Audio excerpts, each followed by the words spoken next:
Trump is going postal, and you may too when you find out what he and his Republican buddies are trying to do to the post office.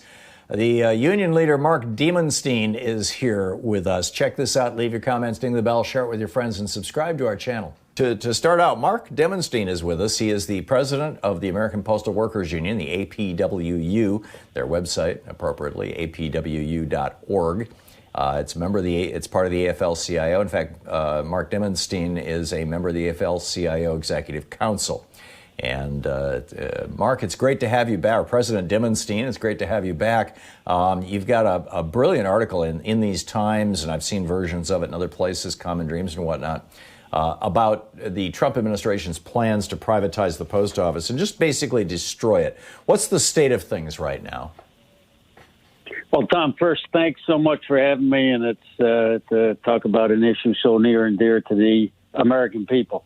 The Trump administration went on record in June 2018 calling for the open privatization, meaning selling the post office off to private corporations, and therefore whatever mail service we may get and package service would be strictly based on whether somebody can make a profit. And that's obviously counter to the public mission and the universal service mandate that says we go, and rightfully says we go to everybody's address, 160 million addresses a day, no matter who we are or where we live. And it's a great small d democratic right of the peoples. But the current state of affairs, the Postal Service is being deeply affected by the pandemic-induced economic crisis. So mail volume has fallen off. The post office is not taxpayer-based. A lot of listeners probably don't realize that. It doesn't run on taxpayer dollars. It runs on the revenue of postage and postal products. So if mail volume drastically drops, temporarily it's being held together by this increase in packages. People are sheltered in place. But that won't last. So the projections are that the COVID itself, the economic crisis associated with COVID, will cause about a $50 billion loss in revenue to the Postal Service over the next 10 years. And a lot of it in the first year and a half. And so what's going to happen is the revenue will not be there to carry out the mission. And that opens up for those who want to privatize to shamefully use this crisis to try to break up the Postal Service. And then on top of it, we have a new Postmaster General who knows very little about the inner workings of the post office, been in a month, and yet has just instituted new plans to slow down and delay mail, something that postal workers are completely the opposite of. We're extremely dedicated to the mission. You can see that during the heroic role of postal workers as frontline essential workers. Not the only heroes out there. You got cashiers, you got truck drivers, you got sanitation workers, and of course our wonderful healthcare workers and so on. But postal workers have been out there. And that just exemplifies how dedicated we are to serving the customer. And it's not called the United States Postal Business. It's called the United States Postal Service for a reason. So we are very concerned that these new moves by the new Postmaster General will further degrade service, which really ripens the Postal Service for those who want to privatize it. You know, there's two, essentially, I suppose you could call them conspiracy theories, but there's so much evidence, that I would say that not using it in the put-down, context. Two dueling theories, let's say, about why Trump is doing this. One is that he wants to slow down Postal Service so that mail-in ballots will not be reliable in November, and he can claim election fraud and throw the election using the 12th Amendment into the House of Representatives, where a majority of where each state has one vote, and there's a majority of Republican states, and that would get Trump reelected, regardless of how bad he lost either in the Electoral College or the national vote.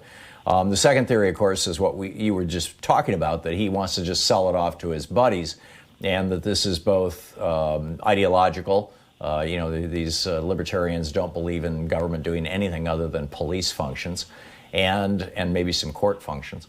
But also, these big corporations have big lobbyists who have been greasing the palms of legislators, largely Republican in this case, but legislators right across the board for years and years, What are your thoughts on on which of those two theories actually makes more sense? I mean, you're on the ground and you're seeing all this happening. Well, yeah, Tom, I think the underlying theory is that Wall Street, the hedge funders, private corporations want to get their hands on the public till. I think it's a question of following the money.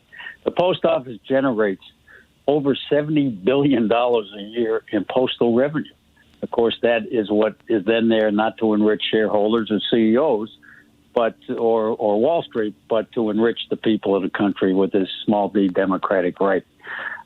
They want their hands on that. They want to raid the public till, that cash register that belongs to all of us, and they want that for their own private profit. So I think that's the underlying thrust. It didn't start with the Trump administration, but it is accelerating and intensifying with this administration. Now, the question of vote by mail is also a very important and interesting piece of this, because with the pandemic, it's become really a question of whether millions and millions and millions of people will have access to the ballot box. And all this question, the post office has been doing mail ballots for generations. Our military, overseas personnel and their families have been voting by mail for generations. People have been voting absentee ballot for generations. 5 states vote by law. California votes voluntarily in an economy that would be the 8th largest economy in the world if they were their own country. Half the people vote by mail. And the president himself votes by mail.